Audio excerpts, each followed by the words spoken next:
Hello students, welcome to crazy math. तो आज हम मैथमेटिक्स एनसीईआरटी एक्सरसाइज 8.1 ट्रिग्नोमेट्री का क्वेश्चन नंबर 6 करने वाले हैं। ओके, तो फर्स्ट ऑफ ऑल हम देखते हैं कि हमारा क्वेश्चन क्या कहता है कि if angle A and angle B are acute angle such that cos A equals to cos B, then show that angle A equals to angle B. ऐसे तो बहुत ही बेकार क्वेश्चन, क्या टफ क्वेश्चन लगा है ना, but it is very simple. अगर हम जैसे ही हम ट्रायंगल बना के रेफरेंस फिगर लेंगे वैसे हमें ये इजी लगने लग जाएगा। डोंट माइंड माय वॉल्यूम, मेरा गला ख़राब है, बाकी let's try to understand it. तो फर्स्ट ऑफ ऑल हम दो रेफरेंस फिगर बनाएंगे। ओके, और इसमें जो जो भी हमारे क्वेश्चन में दिया गया है वो सारे वैल्यूज पुट करेंगे, उस हिसाब से हम आगे का फिगर फाइंड आउट करेंगे कि क्या कह रहा है। Now angle A and angle B are acute angles such that cos A equals to cos B. First of all ये हम 90 डिग्री ले लेते हैं एक्यूट एंगल, यानी कि कोई भी एक साइड 90 होना चाहिए। The sum of two sides will be always 90। Now cos A and cos B हमारा इक्वल होगा, तो फर्स्ट ऑफ ऑल हम फॉर एग्जांपल हम कंसिडर कर लेते हैं ये हमारा एंगल ए है, ये हमारा एंगल बी है। हम कुछ भी ये मार्किंग हम सेम देंगे, बाकी मार्किंग हम चेंज कर सकते हैं ना। हम यहाँ पे सी कर देते हैं, यहाँ पे डी, यहाँ पे ई, यहाँ पे एफ। ठीक है, अब हमें क्या कह रहा है कि कॉस ए की value that is cos A की वैल्यू क्या होगी हमारे पास, ए सी बाय ये जो हमारा परपेंडिकुलर बेस साइड होता है वो कॉस की वो वैल्यू होती है बेस बाय हाइपोटेनस। तो हमारा बेस क्या है, ए सी, और हाइपोटेनस क्या है, ए ई। राइट, मैं यहाँ पे लिख देती हूँ। इसका बेस ये हो जाएगा परपेंडिकुलर ये और हाइपोटेनस ये, इसका बेस ये, परपेंडिकुलर ये और हाइपोटेनस ये। Okay, now cos A is equal to cos B. Cos B क्या आएगी हमारे पास, कॉस बी का बेस क्या होगा हमारे पास, B D by B F. Right, boyfriend B F है ना। नाउ ये हमारा इक्वल है, क्या है, that is A C by A E is equal to B D by B F. Right, ये इक्वल है।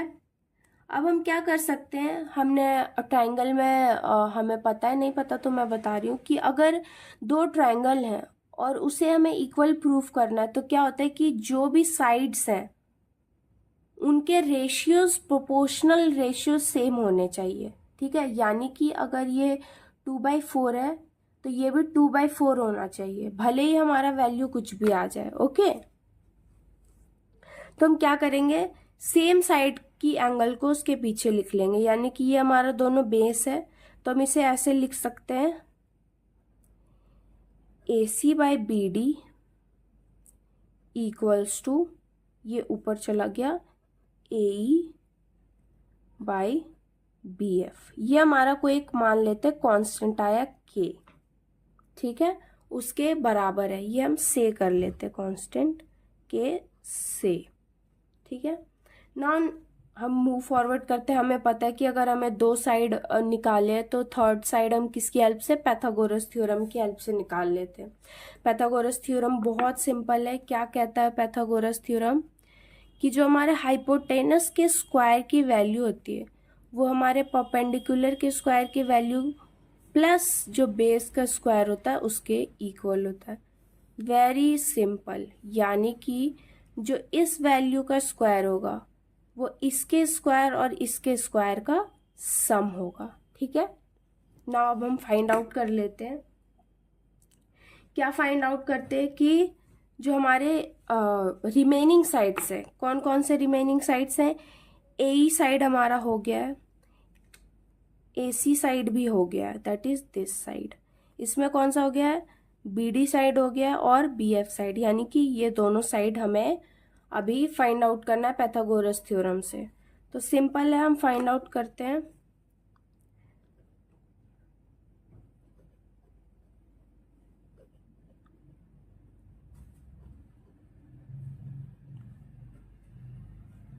बाय पाइथागोरस थ्योरम कौन से एंगल को हम फाइंड आउट करेंगे? सबसे पहले तो हम सी ई को फाइंड आउट करते हैं। Okay,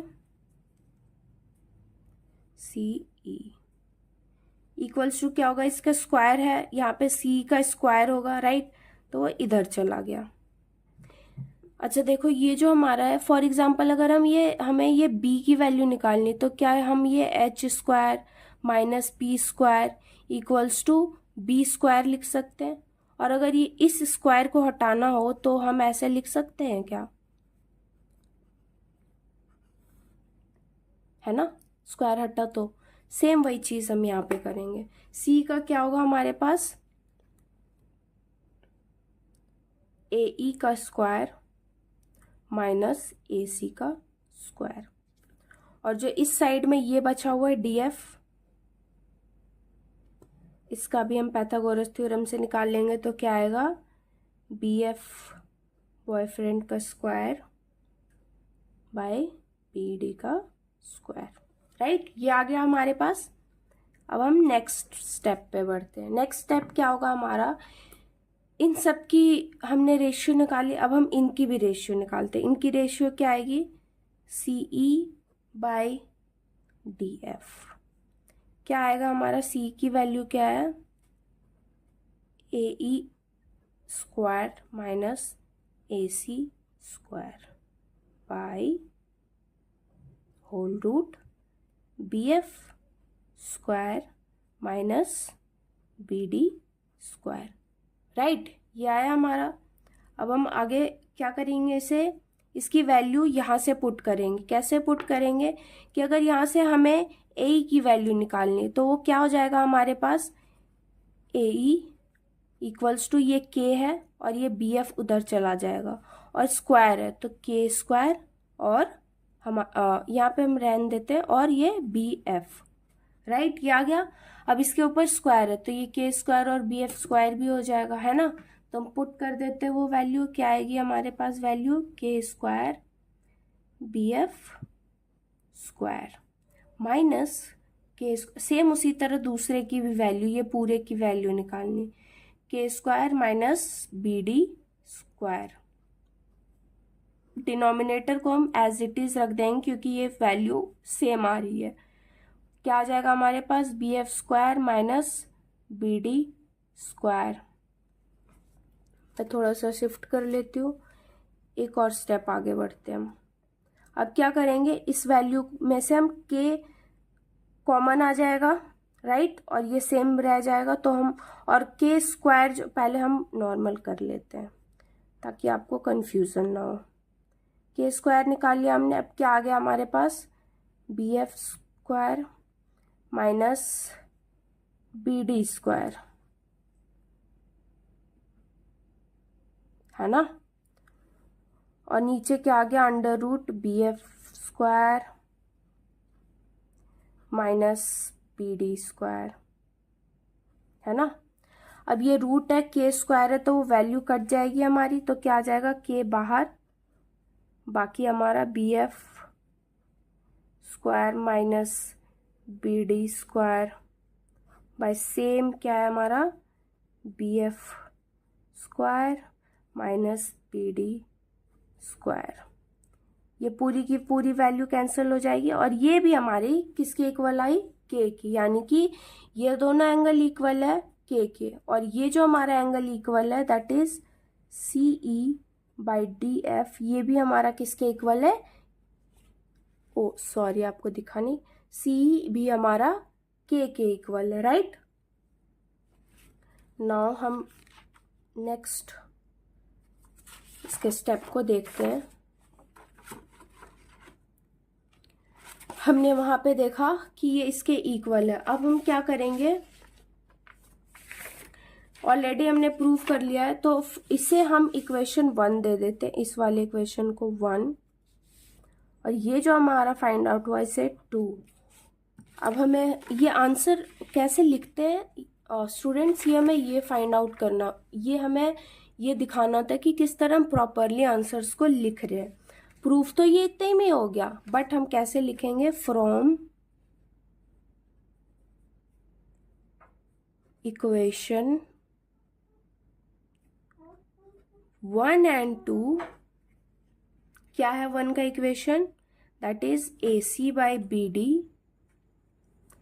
equals to AE by BF equals to last में क्या आया था हमारा, CE by DF, that is CE by DF equals to K। ये सब की वैल्यू हमारे पास किसकी आई थी, K की वैल्यू आई थी। और हमने ट्रायंगल के उसमें क्या पढ़ा था, क्या है कि अगर कोई भी दो ट्रायंगल के किसी भी साइड्स, सेम साइड्स की अगर प्रोपोर्शन सेम आती है तो वो इक्वल ट्रायंगल्स होते हैं, राइट। तो हम क्या कहेंगे कि जो हमारा ट्रायंगल ACE है और जो हमारा ट्रायंगल BDF है, वो दोनों